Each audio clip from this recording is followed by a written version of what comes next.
Bismillahirrahmanirrahim. Assalamualaikum warahmatullahi wabarakatuh.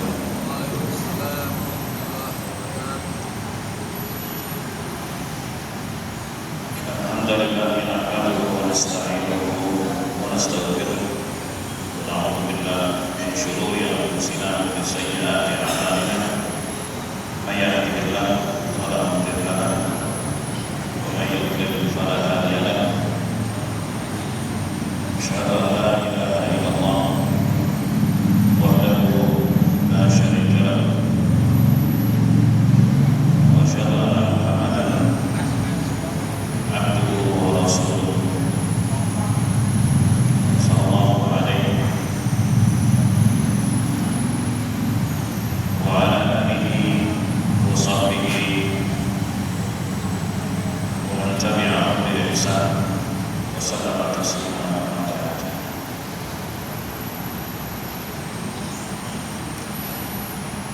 Hadirin jamaah sekalian yang dimuliakan Allah, kembali siang hari ini kita akan mengkaji tafsir surah Al-Fajr.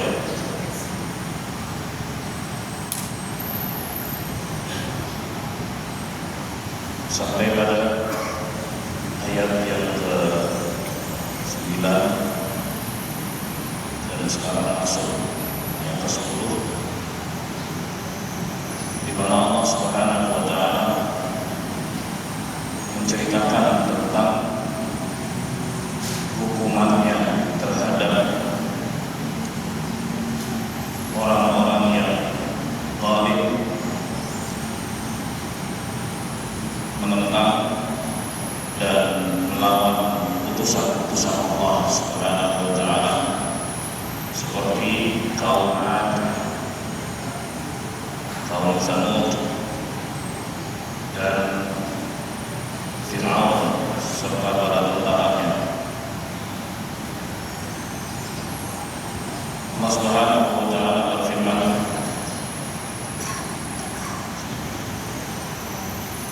A'udzu billahi minasy syaithanir rajim. Wa fir'auna dzil awtad alladziina taghaw fil bilad فأكثروا فيها الفساد فصب عليهم ربك سوط عذاب إن ربك لبالمرصاد.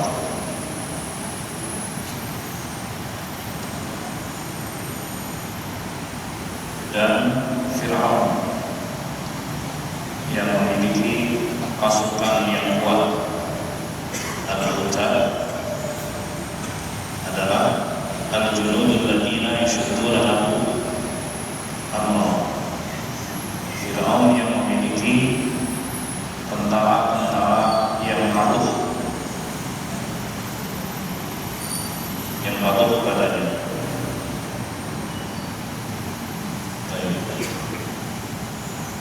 Wa Fir'aun dzil awtad alladziina taghaw fil bilad, dan mereka yang bertindak sewenang-wenang dan melampaui batas di banyak negeri. Fa'aktsaru fiha al-fasad, mereka banyak melakukan kerusakan di muka bumi. Ayatamaradu wa'atau wa'atau fil ardi bil ifsad wal adiyati linnas.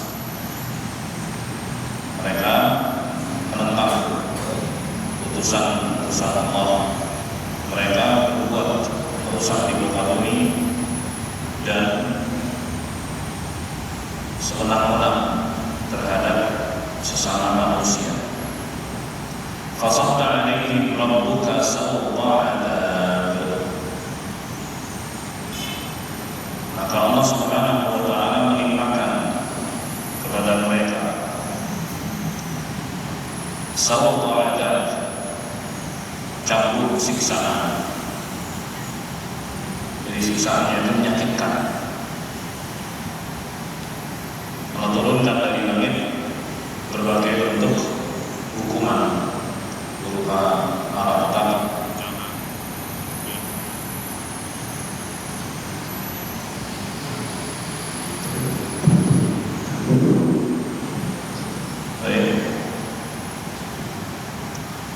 Wa hana bihi uqubatan la yarudduha 'anil qaumil mujrimin. Dan Allah Subhanahu wa taala timpakan siksaan yang tidak bisa ditolak oleh para pendosa, orang-orang yang durhaka kepada Allah Subhanahu wa taala. Jadi ini adalah keniscayaan ketika ada kezaliman, ketika ada perlawanan terhadap Allah, terhadap aturan Allah Subhanahu wa taala, ketika ada pembangkangan terhadap aturan Allah, itu pasti dibinasakan oleh Allah Subhanahu wa taala.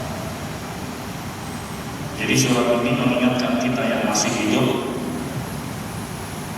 ya, dan menjadikan sebagai pelajaran agar tidak mengikuti jejak orang-orang yang dibinasakan oleh Allah Subhanahu wa taala. Nabi Muhammad SAW ya, di masa hidup beliau mampu menceritakan kejadian-kejadian yang sangat jauh dari masa hidup beliau, dan ceritanya itu benar. Itu yang membuat orang-orang takjub bagaimana Rasulullah SAW sebagai orang yang ummi, buta huruf, tidak bisa membaca, tidak bisa menulis, tapi mampu menceritakan dengan detail kejadian-kejadian masa lalu yang sangat jauh dari masa ini. Inilah mukjizat. Ya, apabila orang-orang di masa itu betul-betul menggunakan akal sehatnya, pasti akan beriman kepada Rasulullah SAW. Surat ini Makkiyah, jadi diturunkan di fase Makkah sebelum hijrahnya Rasulullah SAW. Jadi mereka yang membangkang, mereka yang menentang Rasulullah Muhammad SAW mendapatkan berita-berita seperti ini, ya, agar mereka sadar diri, gitu, dan tunduk serta mengikuti petunjuk Nabi Muhammad SAW. Tapi tidak. Dan ternyata Allah Subhanahu wa taala tentangkan hukuman kepada mereka. Mereka yang mengolok-olok Rasulullah SAW, menghina Rasulullah SAW, akhirnya mereka tewas di Badar 2 tahun setelah hijrahnya Nabi SAW. Seperti Abu Jahal dan juga tokoh-tokoh kafir Quraisy lainnya saat itu. Kemudian Allah Subhanahu wa taala berfirman, "Inna rabbaka labil mirsad." Sesungguhnya Tuhan wahai Muhammad sallallahu alaihi wasallam betul-betul mengawasi.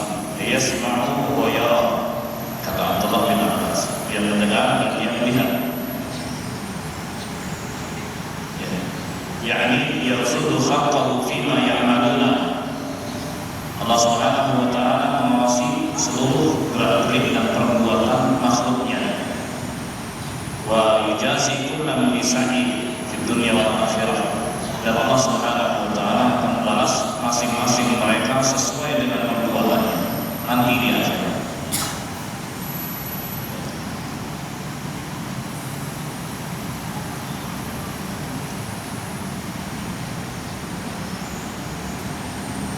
Dan Allah Subhanahu wa taala jika menetapkan ada hambanya yang masuk neraka, itu juga bukan karena kezalimannya. Masuknya hamba ke dalam neraka, waliyadzubillah, itu karena perbuatan mereka sendiri. Karena Allah mengatakan, wala yadlimu rabbuka ahada. Tuhan wahai Muhammad sallallahu alaihi wasallam tidak menzalimi siapapun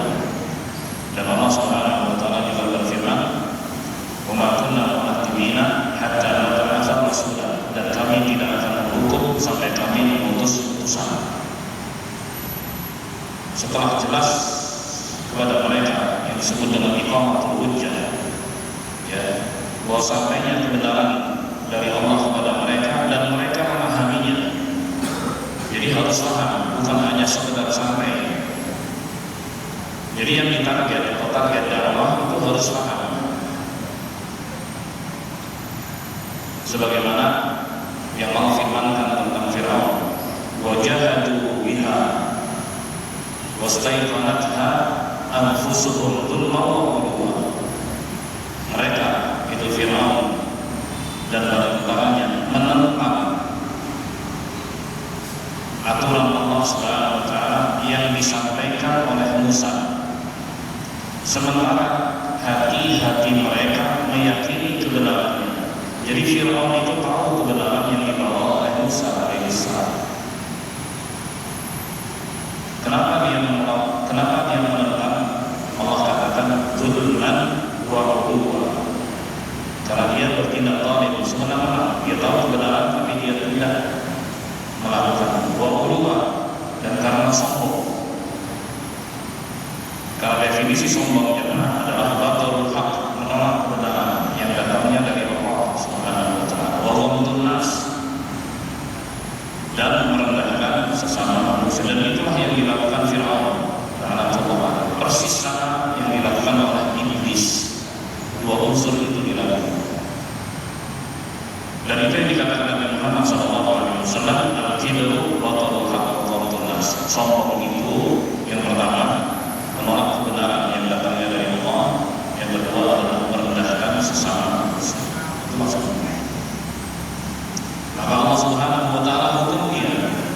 Kenapa?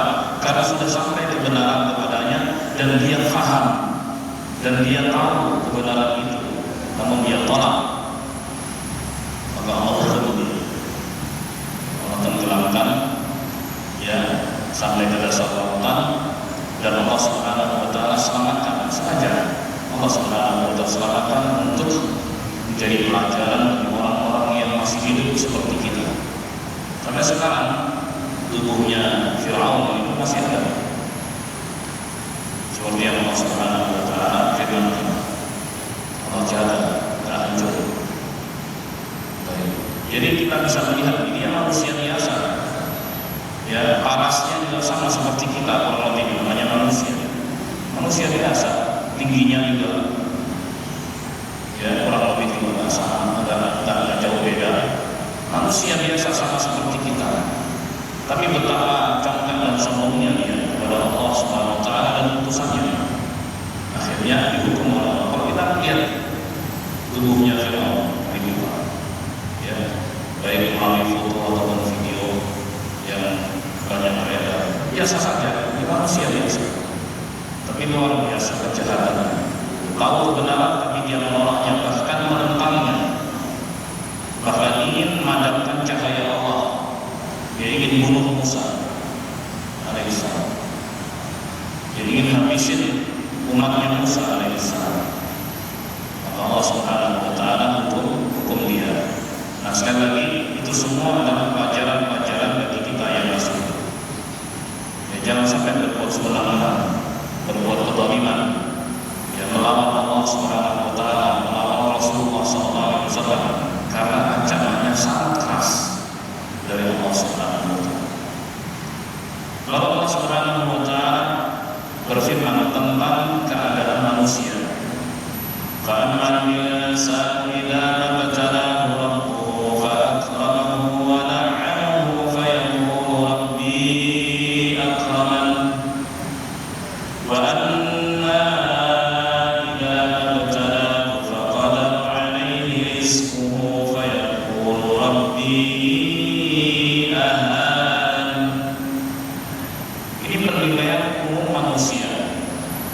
dalam menilai baik dan buruk selalu dikaitkan dengan materi, selalu dikaitkan dengan materi. Kalau Allah Subhanahu wa taala adapun manusia, jika dipuji oleh Tuhannya, perhatikan kalimatnya, jika dipuji, apa bentuk pujiannya? Allah muliakan dia, Allah beri nikmat dia, maka dia akan mengatakan, manusia akan mengatakan, Rabbi akramani, Tuhan sayang kepadaku, Tuhan memuliakanku. Buktinya apa? Ya Tuhan kasih kesejahteraan, aku kaya raya.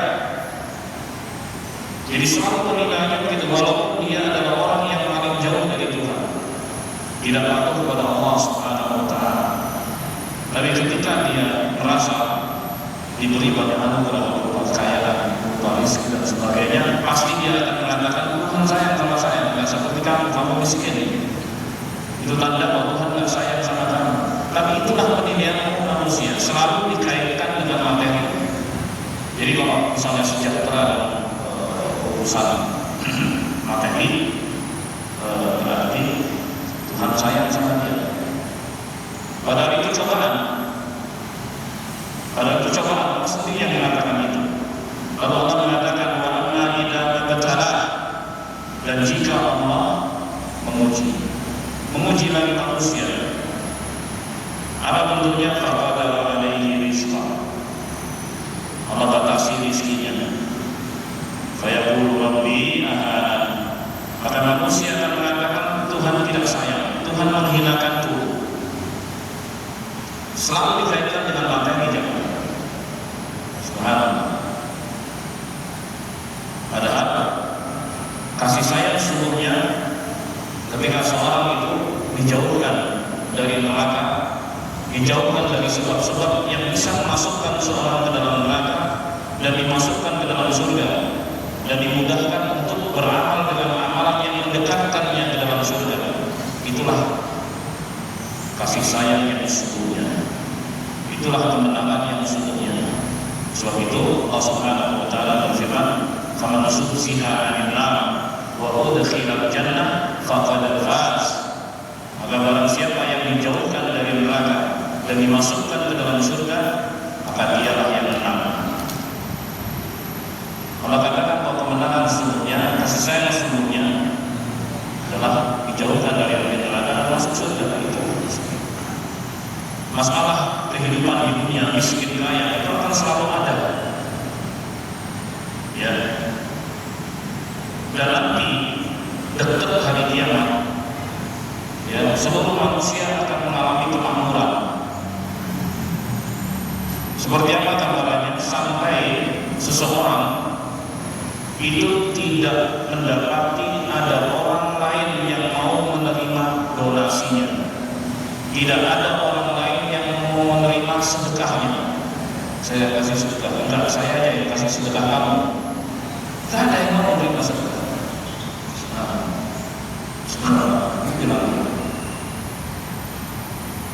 Jadi masa itu akan datang. Tapi masa-masa kita sekarang miskin kaya itu akan selalu ada jemaah. Orang kaya tidak disebut kaya kalau nggak ada yang miskin, karena tidak ada bandingannya. Orang miskin juga nggak disebut miskin kalau nggak ada yang kaya. Tapi itu semua adalah ujian dan cobaan dari Allah Subhanahu wa Ta'ala. Ya, untuk apa? Allah mengujinya bagaimana manusia itu tetap stabil, dicoba dengan cobaan apapun. Diberi anugerah dia stabil ibadahnya, diberi cobaan musibah dia stabil cobaannya. Misalnya diberi anugerah banyak kemudahan, dia tetap sholat 5 waktu berjamaah di masjid. Diberi musibah, dia tetap sholat 5 waktu di masjid, dan tahu karena memang itulah tujuan penciptaan manusia di bumi ini. Wa ma khalaqtul jinna wal insa illa liya'budun. Dan tidaklah menciptakan jin dan manusia melainkan agar mereka beribadah kepada adapun miskin kaya dan sebagainya. Itu cobaan dari Allah yang tadinya miskin jadi kaya, tadinya kaya jadi miskin. Begitulah dibuat oleh Allah. Hidup itu naik turun dan semuanya adalah cobaan. Oleh sebab itu Nabi SAW takjub kepada mereka yang beriman. Kata beliau SAW dalam hadis, ajaban li amril mu'min, sungguh menakjubkan orang yang beriman.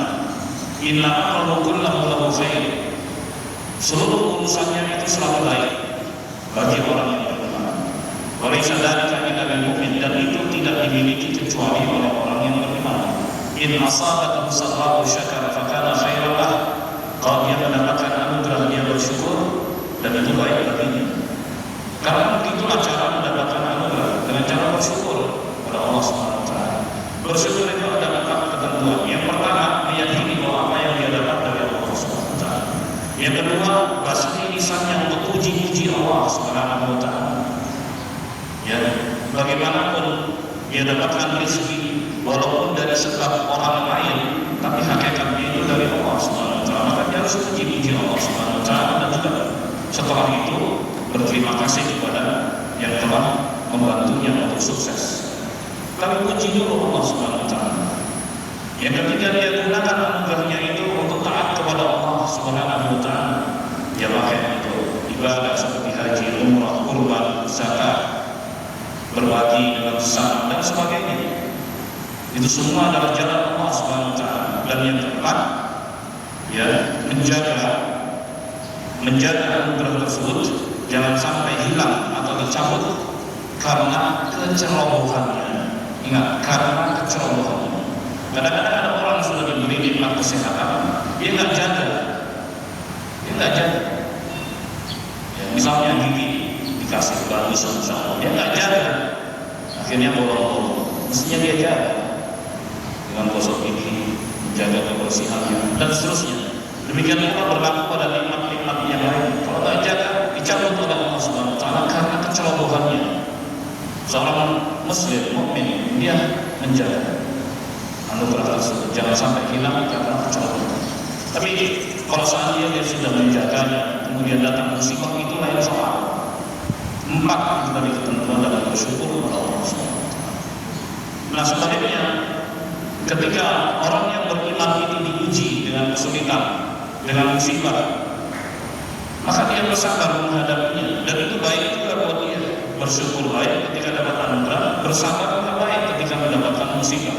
Makanya Nabi SAW mengatakan, aku heran, aku takjub dengan orang yang beriman, selalu dapat jalan keluar dalam menghadapi dinamika kehidupan yang berfluktuasi naik turun. Tahu ya? Dan selalu enjoy, selalu nyaman, selalu tenang. Kenapa? Karena dia merasa mendapatkan pahala dari Allah Subhanahu wa taala atas sikapnya tersebut. Bersyukur dapat pahala, bersabar dapat pahala juga. Ketika stabil jiwanya, dia bisa jalankan perintah Allah, sholat 5 waktu dia berjalan, dan juga perintah-perintah yang lainnya. Kenapa? Karena jiwanya stabil. Hadirin sekalian yang dimuliakan Allah, adapun kebanyakan manusia selalu menilai anugerah itu dengan banyaknya materi, selalu menilai musibah itu dengan kurangnya materi. Ya. Maka penilaian ini tidak benar bagi muslim. Tapi Allah Subhanahu wa taala kabarkan begitulah keadaan manusia. Sampai di sini insyaallah ayat berikutnya kita sambung lagi. Alhamdulillah. Bapak Ibu sekalian, silakan yang mau bertanya tentang apa yang sudah disampaikan. Silakan. Silakan.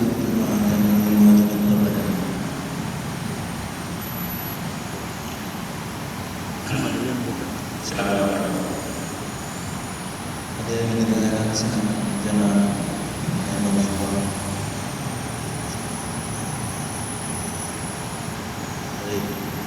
Akankah nawari dengan sebuah pertanyaan Ustaz terkait dengan ayat yang ke-15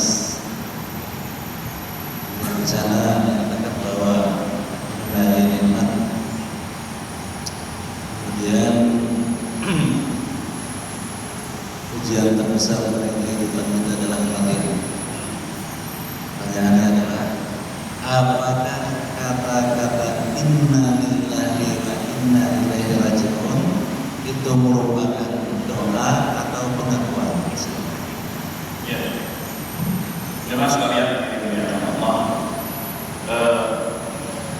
kalimat inna lillahi wa inna ilaihi raji'un itu adalah kalimat istirja dari sebutan namanya diketahui maknanya. Istirja itu mengembalikan kesadaran, ya, bahwa segala sesuatunya itu kembali pada putusan Allah Subhanahu wa Ta'ala. Lalu apa tujuannya mengucapkan kalimat istirja? Supaya hati itu tenang. Kenapa? Ketika hati itu tahu bahwa seluruh kejadian itu kembalinya kepada ketentuan Allah, dia nggak marah. Karena Allah yang buat begitu. Bagaimana bisa marah? Karena dia nggak bisa menggugat ketentuan Allah Subhanahu wa Ta'ala. Maka kalimat istirja itu melembutkan hati. Hati yang bergejolak, jiwa yang bergejolak itu bisa tenang. Makanya dianjurkan ketika seorang mendapatkan gejolak untuk mengucapkan kata-kata itu, yang artinya sungguhnya kami itu milik Allah. Ya, kita ini ciptaan Allah. Kita yang atur, ya, yang atur kita adalah Allah. Yang kasih rezeki kita Allah Subhanahu wa Ta'ala. Yang hidupkan kita Allah. Yang matikan kita juga Allah Subhanahu wa Ta'ala. Maka pernyataan itu adalah sungguhnya kami milik Allah dan kami akan kembali kepada Allah. Hati juga. Dan kata-kata istirja lainnya seperti qadarullah, ya, wa syaa fa'al. Ini adalah ketentuan Allah dan apa yang dikehendakinya pasti berlaku. Itu menenangkan hati karena membawa hati dan jiwa kepada Allah. Tapi kalau misalnya tidak dibawa dengan kata-kata, dia akan diam. Disitulah setan akan masuk. Setan akan panas-panas. Ketika seorang beristirja, ya, dengan kata-kata yang diucapkannya, maka itu membimbing hatinya untuk kembali kepada Allah. Contoh lain, kalimat istirja adalah alhamdulillahi ala kulli hal. Segala puji bagi Allah apapun keadaannya. Kalau orang Jawa bilang untung masih hidup, untung masih begini, untung masih apapun keadaannya selalu untung. Kalau dalamnya itu istirja. Kalau dalam bahasa Arab kan itu alhamdulillah ala kulli hal. Segala puji bagi Allah apapun keadaannya.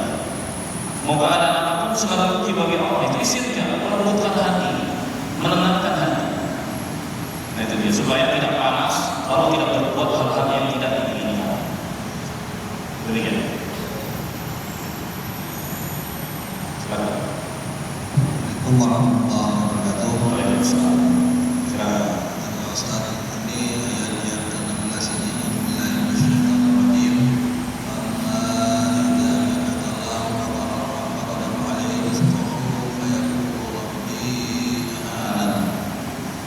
Ini kan artinya kalau secara kategori ada pun bila Tuhannya memujinya lalu membatasi rezekinya maka dia berkata penghinaan. Ya. Ini makna yang dalam ini apakah orang ini dalam artian konteks ini gitu ya, orang yang tidak bersyukurkah atau gimana gitu ya? Iya betul. Begitulah manusia secara umum selalu mengaitkan sayang atau tidaknya Tuhan itu dengan materi. Kalau orang yang bagaimana begitu, makanya Nabi mengatakan dalam hadis mayyuridillah bihi khairan yusib minhu. Hadis sahih. Barang siapa yang Allah kehendaki kebaikan pada dirinya, maka Allah akan uji dengan musibah.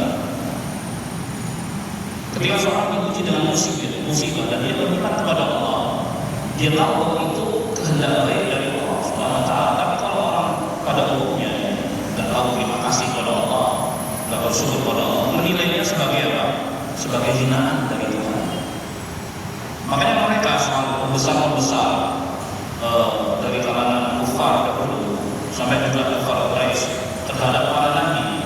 Kalau kufar Quraisy kepada Rasulullah SAW selalu menghina dari sisi materi.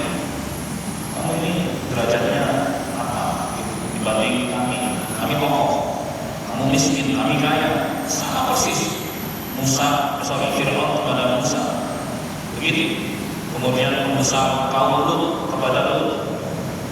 Demikian pula kaumnya Ibrahim kepada Ibrahim, kaumnya Nuh kepada Nuh. Semuanya perlakuannya sama. Jadi menilai kemuliaan itu dari materi. Gitu. Jadi kalau orang itu miskin, berarti nggak disayang sama Tuhan. Tapi Muslim tak begitu. Justru ketika seorang diuji, dengan musibah, ya, itu adalah tanda baik Allah Subhanahu wa taala untuk dia. Dan bukan berarti muslim itu harus kena musibah terus, bukan juga begitu. Ya. Jadi, karena banyak juga orang-orang yang beriman kemudian diberi ujian berupa kekayaan. Bahkan Nabi Sulaiman alaihissalam itu kuasanya luar biasa, Allah kasih kuasa luar biasa. Tapi kesadaran Sulaiman alaihissalam menyadari bahwa ini adalah cobaan. Asyukuru an akfur, apakah aku bisa berterima kasih atau justru aku mengingkarinya? Kufur nikmat. Sulaiman sadar itu semua cobaan dari Allah SWT. Gitu. Gak ada tuh yang diberikan akses, kemudahan akses kepada apapun. Ya, selain Sulaiman alaihissalam, dia kuasai bangsa jin. Bangsa jin itu tunduk pada Sulaiman alaihissalam. Kalau enggak patuh terhadap perintah Sulaiman, Sulaiman bisa menghukumnya. Itu Sulaiman.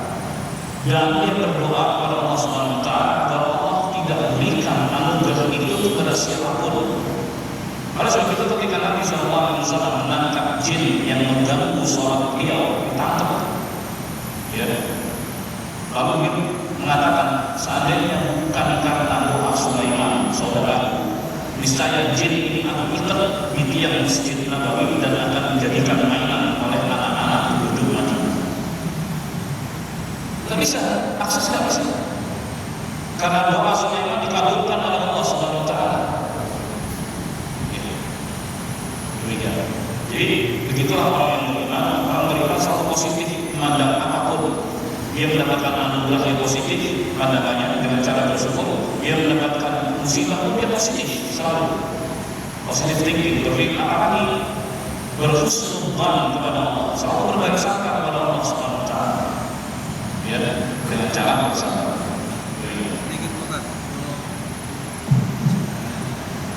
Kadang kala gitu Ustaz ya, apakah itu masih taraf ke atas normal sebagai insan manusia gitu ya?